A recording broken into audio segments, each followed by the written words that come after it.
Wow, grabe naman ito guys. And yung theme of the month, this is abundance of money, mga kapiksi. So, ito guys, parang nakikita natin dito na para sa inyo, gagawin nyo ang lahat para sa pamilya nyo, para sumagana kayo, para pagpalaan yung pamumuhay nyo mga kapiksi, and para mabigyan ng magandang buhay yung inyong pamilya kahit na nagkakanda-kanda kuba na kayo guys, no? Ibig sabihin, kahit na yung tipong nahihirapan na kayo, pagod-pagod na kayo, no?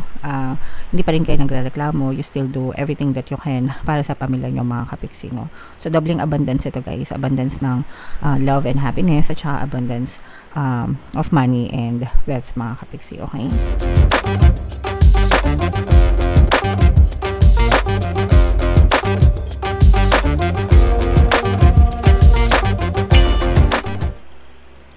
Hello guys, hello Aquarius, welcome back to Pinoy Pixie Tarot. Ang pamagat ng episode natin for tonight is monthly check-in para ngayong August mga kapiksi para sa Aquarius, Sun, Moon, Rising, Sun, and Venus. Kung di kayo nakaresonate sa monthly reading nyo for August guys, pwede nyong panoorin tong video na to, baka nandito yung energy nyo mga kapiksi. So unahin natin tong deck na to, tingnan natin yung mga mensahe sa inyo guys or yung mga paparating sa inyo mga kapiksi. So, ibig sabihin nitong neglect, mga kapiksi, for some of you, pwedeng merong nandededma sa inyo, mga kapiksi, or pwedeng, ibig sabihin guys, pwedeng merong hindi pumapansin sa inyo, dinededma kayo, dinidisregard kayo, pinapawalan kayo ng halaga, guys, no? And for some of you naman, this can also be a message na yung mga petty things, no?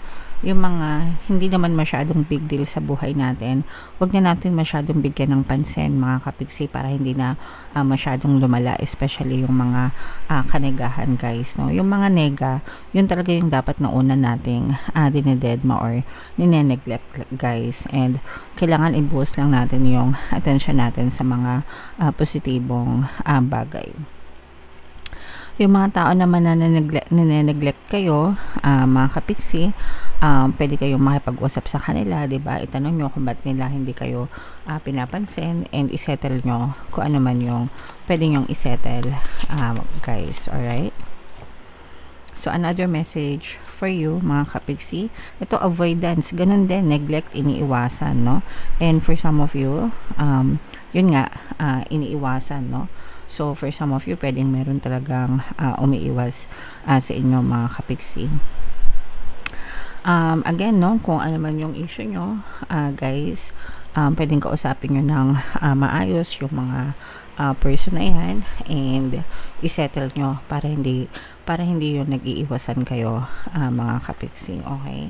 Mas mabuti na yung kinausap nyo sila ng maayos. Ngayon, kung kinausap nyo na sila tapos avoidant pa rin sila, hindi pa rin kayo pinapansin, wala na kayong magagawa doon. But at least, sa part nyo, ginawa nyo ang lahat para maayos yung dapat ayusan guys, okay?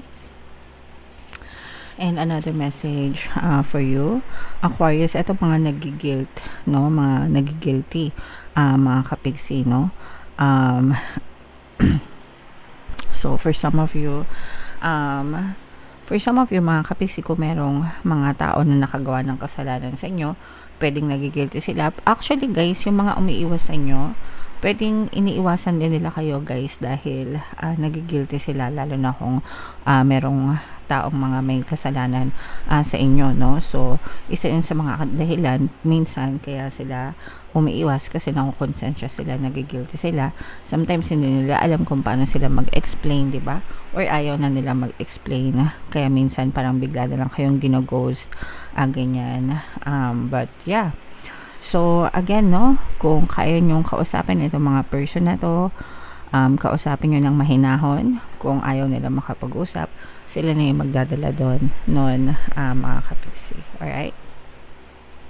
So, comment down below, Aquarius, if feeling nyo naka-resonate kayo dyan. Hanapin natin yung energy nyo, guys. Shuffle natin to. Habang sinishuffle ko to, panoorin nyo muna yung video natin regarding sa ating paano mag-manifest ng abundance video course. Kapiksi, sawa ka na ba sa mga struggles at hirap sa buhay mo? Masipag ka ba at masikap sa buhay ngunit hindi ka pa rin umaasenso? Ilang beses ka na bang nag-attempt magnegosyo at mag-invest pero palagi ka pa rin nalulugi? Sa pagkakataon na ito ay maaaring may subconscious beliefs ka na nagiging balakid sa iyong pag-unlad at pagyaman. Introducing, paano mag-manifest ng abundance video course. Dito ay matututunan mong ma-overcome ang mga balakid mo para tuluyan ka ng umunlad, umasenso, sumagana, maging matagumpay, successful at maswerte sa iyong kabuhayan, pera, trabaho, negosyo, salapi at kaperahan ng bonggang-bongga. Dali, mag-send na ng email sa pinoypixie@gmail.com at simulan na ang iyong pagyaman ngayon. Alright, so sa lahat ng gusto mag-avail ng course guys, naka-flash sa screen nyo. Una, meron tayong paano mag-manifest ng abundance video course. Meron din tayong paano mawala ang third party at magkaroon ng harmonious na relationship. And meron din tayong paano pabalikin si ex-revised breakup. Sa mga interesado guys, mag-send lang kayo ng email sa pinoypixie@gmail.com.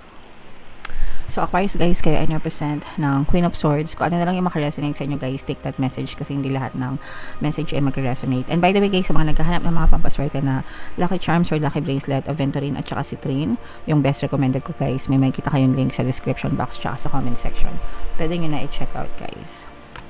So, yung first card nyo, wow, this is your current self. Mga kapiksi, this is abundance of love and happiness. Ibig sabihin nito guys, right now, feeling mo kompleto ka, especially na you're doing everything para sa pamilya nyo, mga kapiksi, or parang feeling mo, tinutulungan ka ng kapamilya mo, ng mga mahal mo sa buhay. Feeling mo hindi ka nag-iisa, guys, and feeling mo, kumbaga parang you are very inspired and motivated para sa pamilya nyo, mga kapiksi, para sa kanila.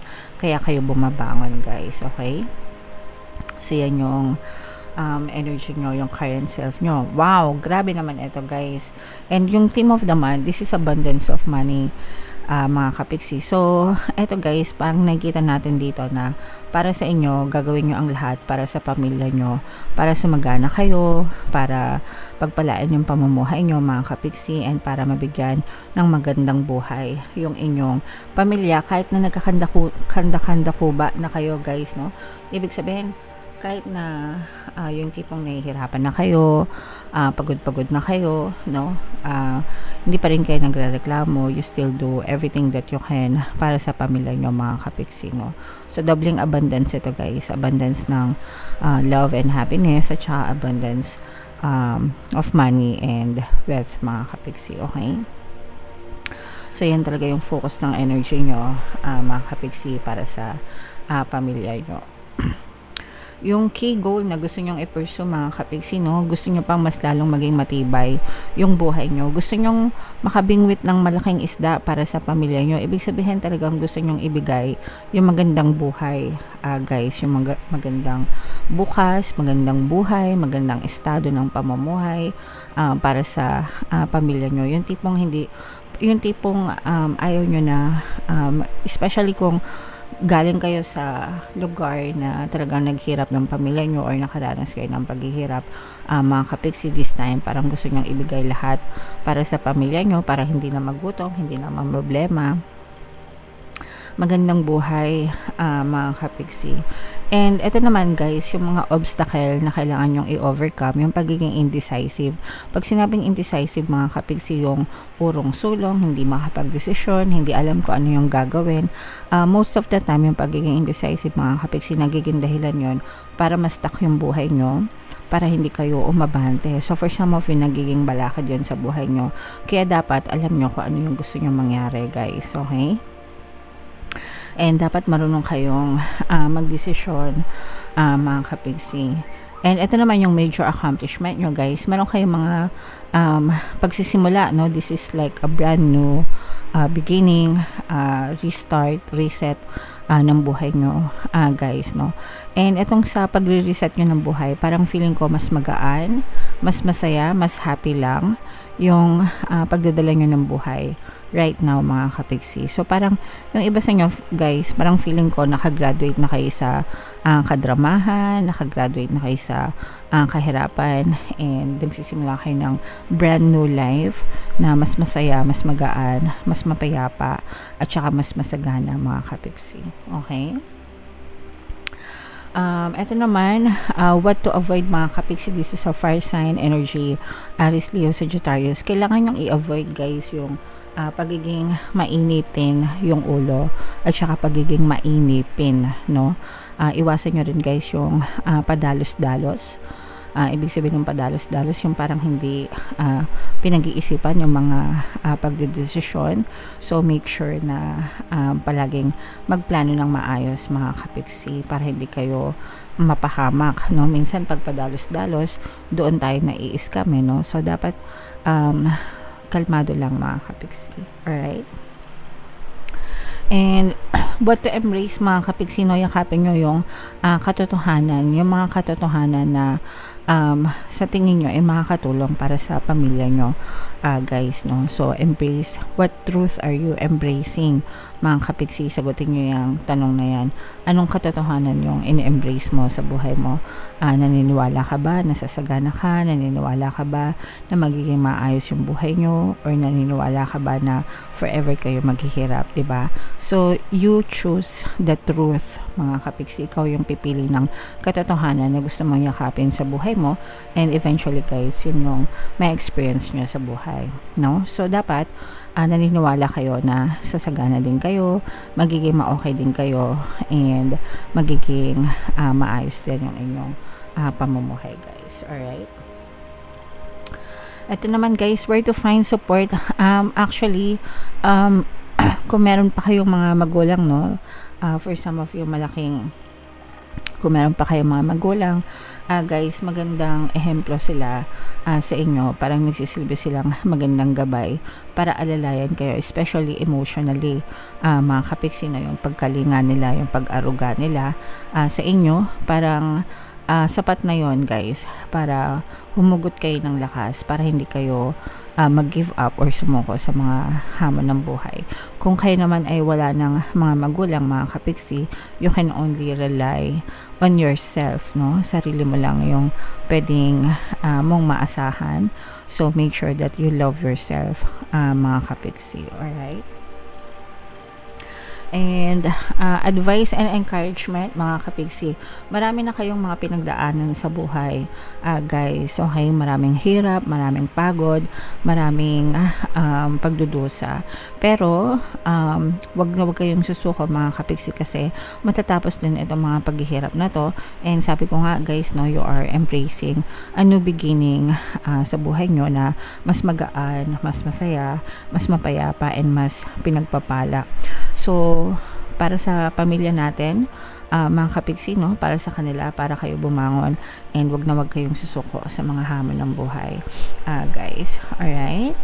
Okay, so comment down below. Guys, ito, i-mind nyo itong abundance of love and happiness na to, at saka itong abundance of money, wealth, and riches. Magandang kombong energy para sa inyo, Aquarius. And comment down below, guys, if feeling nyo nakaresonate kayo dito sa spread na to, mga kapiksi. And for more tarot readings, guys, ito yung playlist nyo. Ito naman yung ating success stories ng paano mag-manifest ng abundance video course. Thank you for liking, sharing, and subscribing, guys. See you next time. I love you all. Have a nice day. Bye-bye.